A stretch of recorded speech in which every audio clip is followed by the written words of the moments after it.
You Booked It, Episode 7. Hey, entertainers and performers of the world! I'm your host, Dane Reese, and welcome to You Booked It, where I chat with inspiring entertainers 7 days a week. By digging into their journey, we're going to discover everything you need to do to be a successful entertainer. You know, because training usually skips that part about how to actually make your skills work for you in the real world. Fellow entertainers, my drive here at You Booked It is to share the inspiring and incredible journeys of successful entertainers. We are here to support your journey. So go to youbookeditpodcast.com and join the You Booked It email community where we dig deep into truly actionable things you can be doing right now to help you book that next audition, submission, or gig.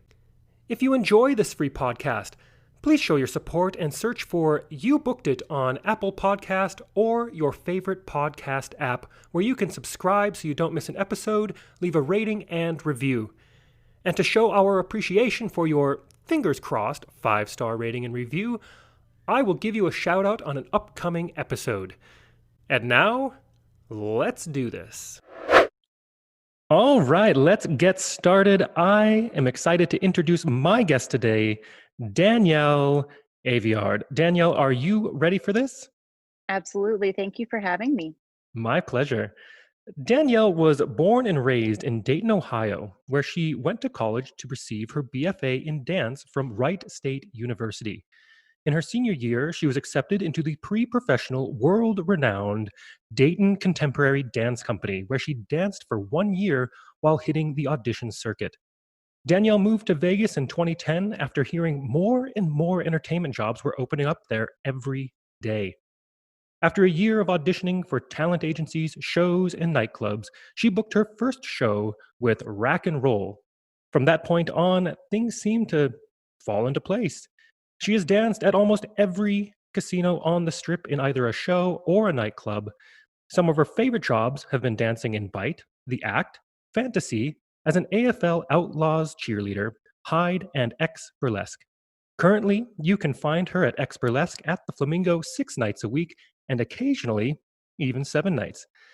Now, Danielle, that is a quick intro of who you are and what you've done, but why don't you tell us a little bit more about yourself? Fill in the gaps, who you are, where you're from, where you're currently calling home, and a little bit more about what you do as a professional in the entertainment industry. All right. Well, I started dancing when I was very young, so it's probably since I was 3 years old. Um, it's just something that's always been there for me. I've always enjoyed it, and I just kept at it. Whenever I graduated high school, it just made sense to go into dance for college and pursuing that more. I've auditioned for cruise ships, dance companies back east. I'm trying to think what else I've done. I actually moved out to Vegas in 2010, and I've done many, many, many auditions for many, many different projects. I've worked with talent agencies that have opened for celebrities for different events. I've done private events. I've done concerts. I've done music videos. I've been in many shows on the Las Vegas Strip. It's the amount of experience that I have is stuff that I can't even remember half the time. So I get that. I mean, because you are a true freelance hustler in this city. And I get yeah, that. I You lose freelance track. and I do a show. Exactly. You got the best of both worlds. So between doing all that, I'm pretty much a workaholic. Great. But that's great because you're busy doing what you love doing. And very few people, really get to say that. Absolutely. I'm very lucky. That's one of the things that I talk to my friends about a lot. A lot of us, we hustle, we do all the jobs. Sometimes we're doing 3 gigs a day. Sometimes there's a week where you're only doing 1 job every night, but it doesn't feel like work because it's something we love to do so much. I get to go and I work with different friends on different gigs, and then I go to my show, which is my home, and I see those girls 6 or 7 nights a week, and I don't feel overworked, I don't feel exhausted, and I don't feel upset that I have to go to work. I get excited every time I get to do gigs. Yeah, it's so much fun. And you know what I love about the gig world, because it's always a different client, a different something, different company you're working for. And they're so much fun for me because that's really how I get to see all my friends, because we're all in this together. We're all doing basically the same stuff, but we don't get to work on the same jobs all the time. So it's really just a big reunion and a bunch of fun every single time you get to a gig. Exactly. Some people I don't see for maybe, I'll go as far to say 6 months just because we're booking different jobs, Yeah. and each person gets booked for different things because it's, you get typecasted for different things. So you might not see the same people all the time just because you're not cast for the same roles that you would get all the time. But it's always a good reunion and a good time to catch up with friends because you go and you do this job and then you sit on breaks with people and you get to have conversations about what they're up to and what they've been doing. And it's more than just looking at their social media because not all of us have um, we don't all have the time or the freedom to go out and catch up and get drinks or do lunches and things because we're all working all the time, or everybody has their own families or their other friends they hang out with.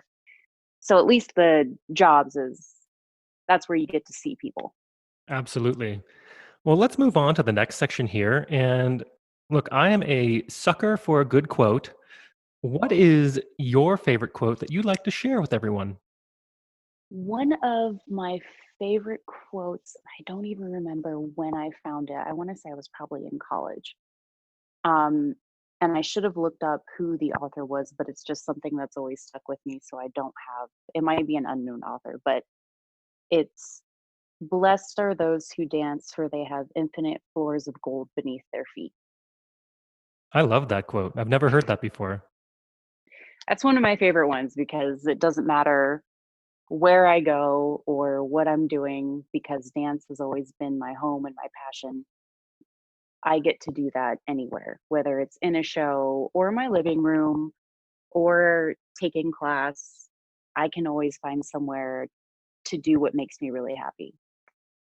I love that. And that just creates kind of a balance in your life, I can imagine. And it's not even, like you said, it's not just about the the professional work, not just the shows, not just the gigs.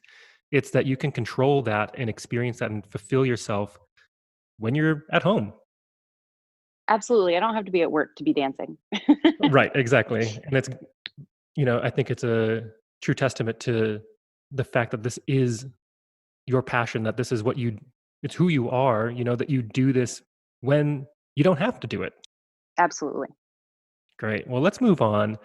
So, Danielle, of course, you are an entertainer. I'm an entertainer. And I think you'd agree that the entertainment industry is one of the most subjective, brutally honest, personally emotional industries that either of us know about or have experienced. And you know as well as I that in order to create and to have a successful career in this industry like you're having now, it takes a lot of dedication and hard work. And while, of course, yeah, there is an outrageous amount of fun and excitement being an entertainer, we also are going to experience obstacles and challenges and failures that we're going to have to move forward through. So tell us, what is one key challenge, obstacle, or failure you've experienced in your career? And how did you come out the other side better because of it? One thing that I learned, I don't want to say pretty early on because I think it was more when I was over at Fantasy that I started learning this. You are not going to be everyone's cup of tea. You're not going to be everybody's favorite. You're not going to be booked for every job because it's all based on who's casting, who's in the audience, and just what they like. The hardest thing about being a dancer in a show or doing gigs and working events, whether it's commercials or anything that's movie related, music video related, it's the person's personal preference that's watching you, whether or not they enjoy your talent, the way that you look, it's all subjective. So even though you gave it your all, you felt good about an audition, if you come out of it and you don't get the job, it's not because you're a terrible dancer. It's not because you didn't do your best. It's purely based off of what that person's looking for in that moment. I've gone to auditions where they kept I'm 5'8" and a brunette. They kept all girls that were 5'4" and blonde. Right. So obviously it wasn't I didn't do a good job in the audition. I mean, I don't know if I did. I felt like I did. But if they weren't looking for a 5'8" brunette girl, that might have just been why I didn't get the job. Not because I wasn't good, not because they didn't like me. It's because I wasn't what they were looking for. So when you go into these auditions and jobs and gigs, as long as you're happy with what you're doing and you did your best, that should be all that matters. Everything else will fall into place.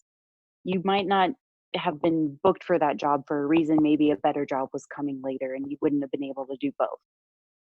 Absolutely. And I think that insight and is it's something that I think we as, I guess, experienced entertainers, we've built that maturity and have learned that that is part of this industry, but it's such good advice for anyone that's listening that is newer to this industry, or maybe you just need a quick little reminder that you can only control what you can put out. And there's so many factors that are simply out of your control. And to try not to attach your ego to that and the way you feel, because someone's subjective opinion about you is quite irrelevant, to your skill set and what you can bring to the table.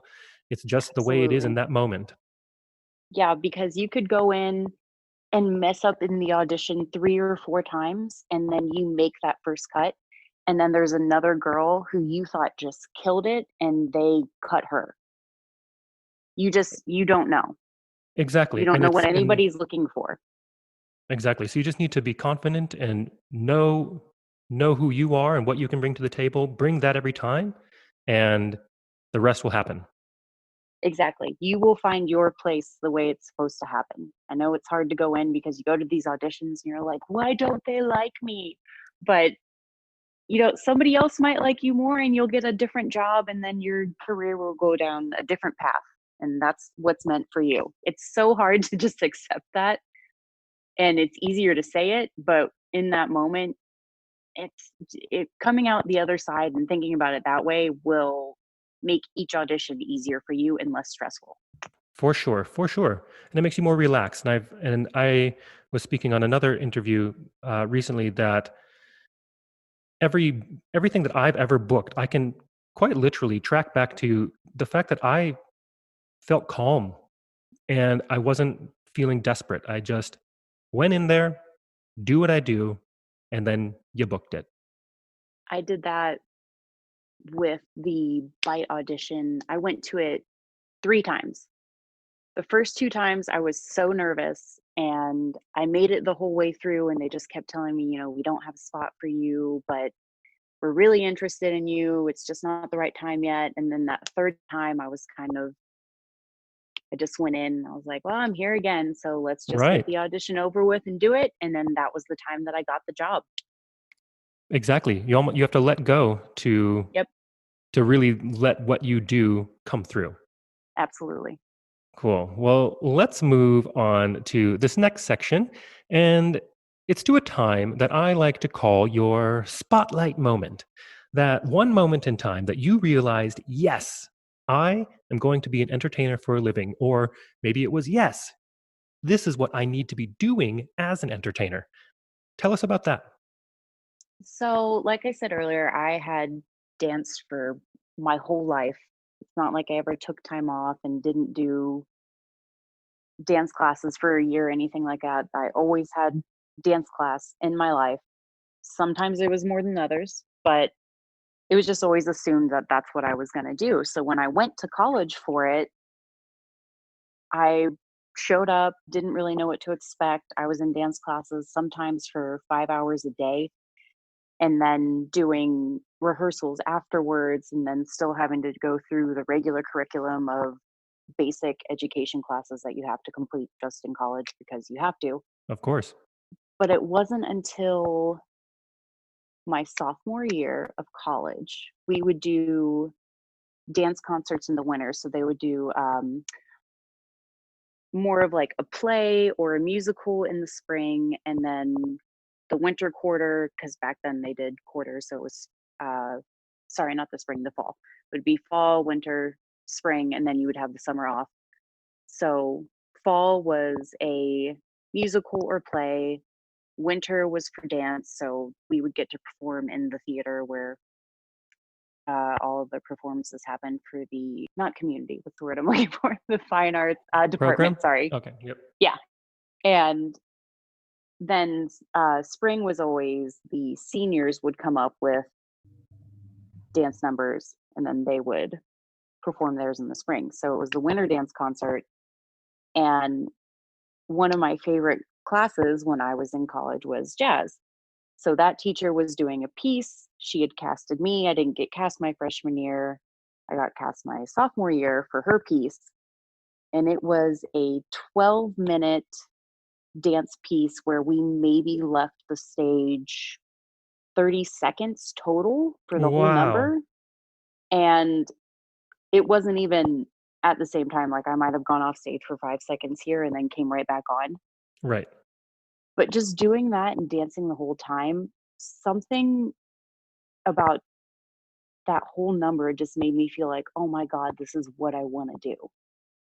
I want to work hard. I want to be using my whole body to express myself. And I really just found a whole new love of being on stage and getting to do that kind of dancing. Absolutely. I love those moments in a just a great production show where it is exhausting. You're off stage fast as long as it takes to change a costume real quick, and then you're back out there. And Yeah, I love doing shows like that because it just never stops, and it's such a high when you get done with the show that is like that. that's my job right now. Like it is just dancers, and the show is about an hour and 13, maybe 15 minutes long. And we have one break in the middle because we have a comedian that comes on and she does her section of the show. And we're on stage the whole time. And I am so tired by the end of the show, but it feels so good to be working so hard and just using your body and moving and enjoying yourself. There's nothing else like it. For sure, I could not agree more. So let's piggyback on that question and let's talk about your number one booked it moment. Walk us through that day, the audition and callbacks, if those happen to be a part of it. What was going on in your life, and what about that moment makes it your favorite booked it moment? Um, I've got two. There were two shows whenever I moved out here that I really wanted to do. One of them was Fantasy, and one of them was Bite. So I kind of already did the Bite story where I auditioned 3 times, and then finally the third time I got it. So I'll go into the Fantasy story.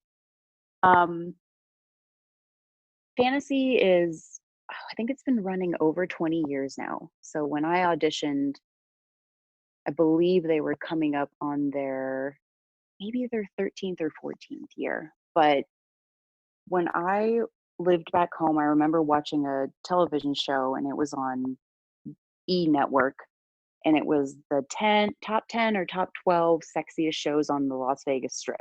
Or I guess jobs. It wasn't shows because one of them was Bevertaining and a couple other things like Show in the Sky, things like that. Right. And I remember seeing Fantasy on there as one of the sexiest jobs in Las Vegas. So when I came out here, I was auditioning for shows, and I done the shows like Peep, or auditioned for Peep Show. I auditioned for Bite. I'm trying to think of all the other shows. A couple of them have closed. I've auditioned for Jubilee, but Fantasy was one of the ones that was one of the hardest shows to get in, it seemed at the time. I remember I was working at the Act nightclub at the Palazzo at the time, and I was kind of looking for the next job that I wanted to do. I'd been there for about 8 months, so I was ready to move on. And a friend of mine was a swing at Fantasy, and she had mentioned to me that two girls were leaving their full time spots, so they would be looking for two full time dancers. So when I came in to do the audition, I met with the producer, and the dance captain was running late, so she actually didn't get there in time. And the producer took me backstage and she took me in the dressing room. She's like, "Okay, well, I guess we'll just have you dance." And I just kind of looked at her. I said, "Oh, right now?" And she said, "Yeah, just go ahead and, dance." So I didn't get any music. What? I I was in the dressing room and I had my heels on and I was in my audition attire, which was just fishnets and a G and a bra. And I did about 2.5 8 counts of improv on some carpet. I think I might have done a bot mom, maybe a pirouette in there somewhere. I don't know. Right? She kind of looked at me and said, "Okay, great. I can tell you know how to hold your center, so that's good. I'll have Tracy get with you about when you guys will start rehearsals." I was, "Oh, What? okay." What a crazy story. I actually danced over at Fantasy for 3 years, and that was my audition process. That is gotta be one of the most unique auditions I've ever heard of. I've had some crazy auditions out here, but that was one of the better ones that I've But hey, had. I mean, if they produced a show, I mean, they get the ultimate yes or no, and you just whoop, got straight in. That is so crazy. She's she knows exactly what she's looking for, so I think going into it, she had a pretty good idea of whether or not I would fit her cast. But Right. you still gotta audition people. You can't put people on stage that don't know how to dance at all. Of course, yes. Wow, I love that story. All right, well, let's take a moment to talk about the present. What projects are you working on now? What are you looking forward to? And obviously, we are amidst this crazy global pandemic. How do you see the entertainment industry moving forward in the next couple of years?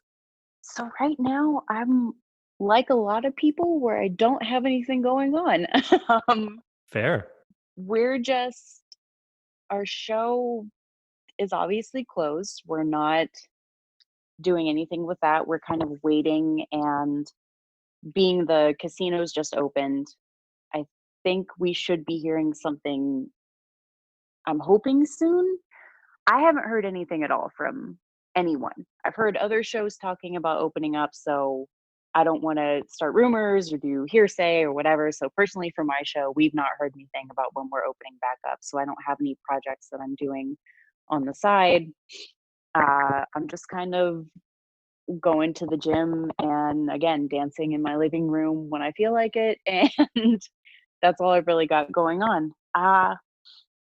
As far as things moving forward with entertainment amidst the pandemic and everything, I don't really know. I've had some conversations on Facebook about what the difference is between events that are going on now and live entertainment. Like you've got movie theaters that are allowed to open, but we can't have shows in Vegas open. So it doesn't it doesn't quite make sense. And I understand it goes a lot into, well, what's the safety protocols that you need to take for the dancers on stage, and also there's tech and crew that are also close to the dancers. And even though we're a smaller show in a smaller showroom, we all have to be close in that tight space, and a lot of us haven't seen each other for the past 2 months.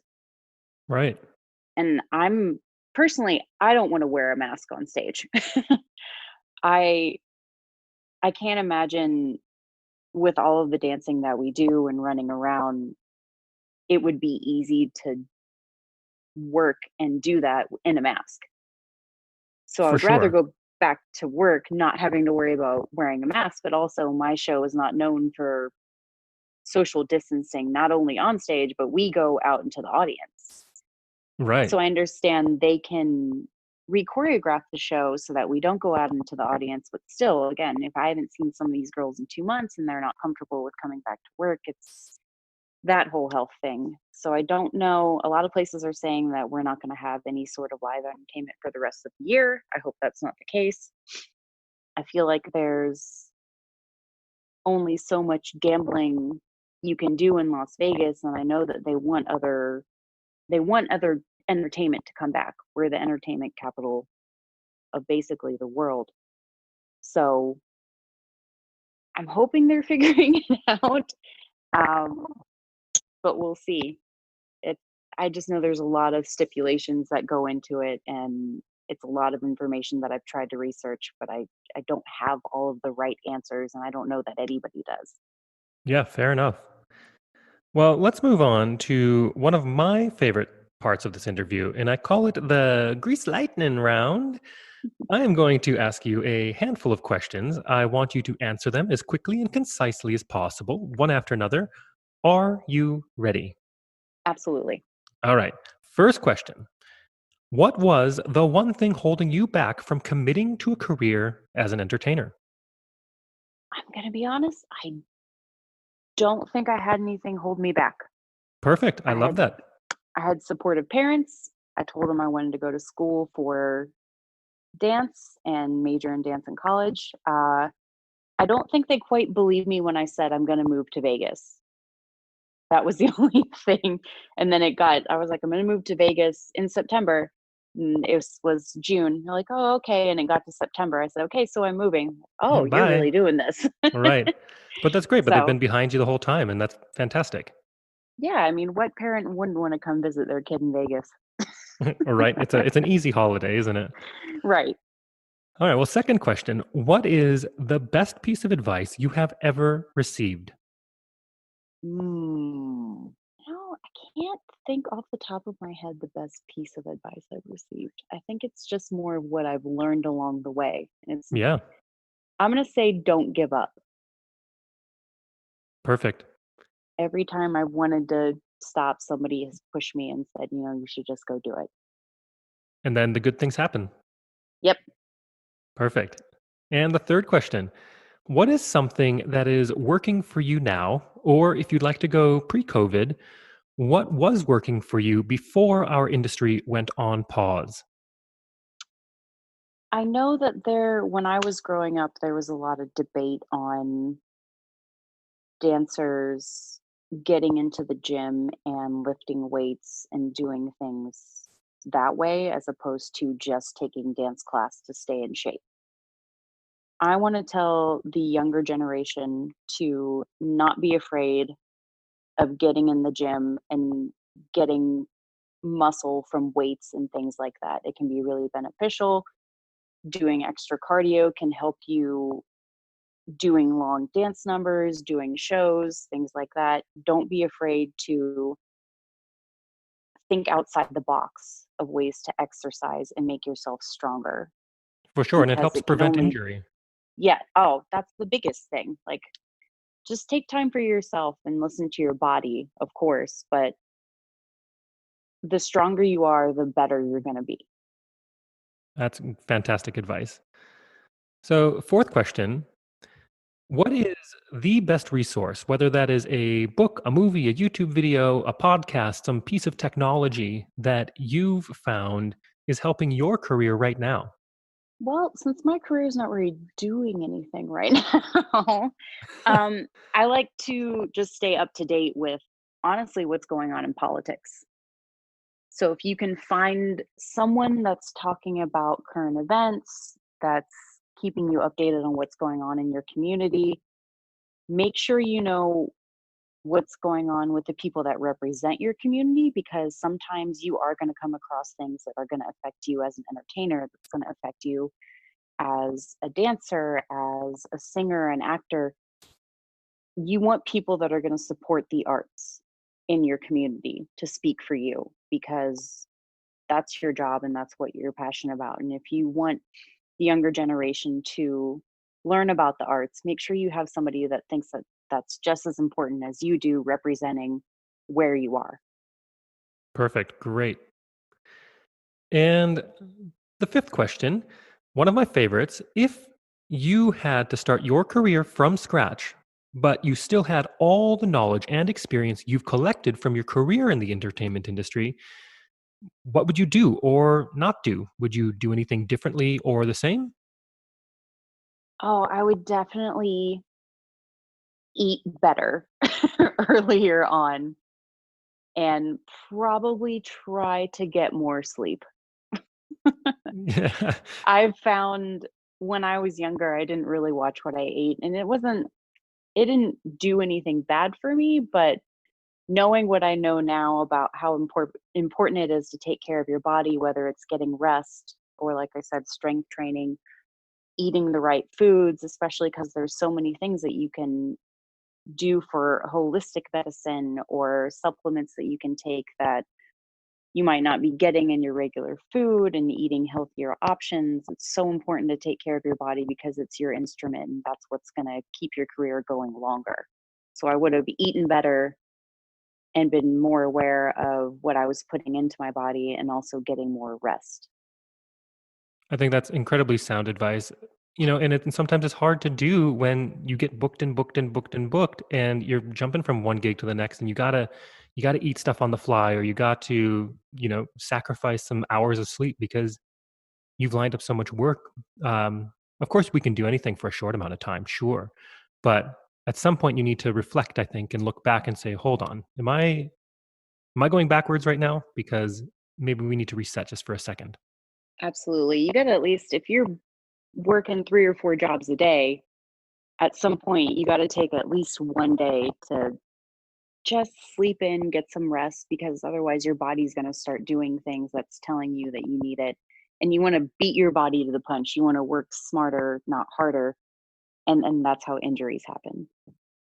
Even if you're not gigging and you're not going from multiple gigs or shows or jobs per day, I have found that anytime I've ever been part of a production that performs 6 nights a week, that inevitably you just start getting worn down after a while, because that one day rest tends to not be quite enough. I don't know about your experience, but that's been mine.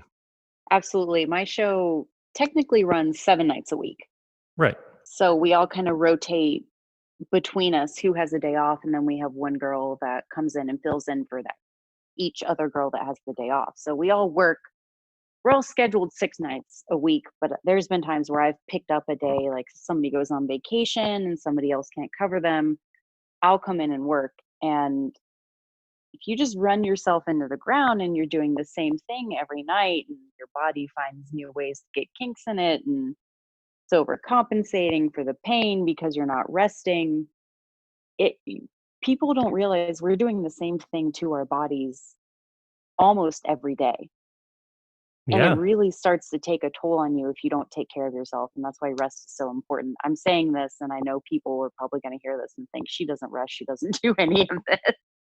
Because a lot of people that work with me know I'm always on the go working all the time. And I found I get injured more whenever I'm doing those 3 or 4 jobs a day and I'm not resting. absolutely. All right, well, last question. What is the golden nugget knowledge drop that you've learned from your successful career in this industry that you would like to leave with our listeners?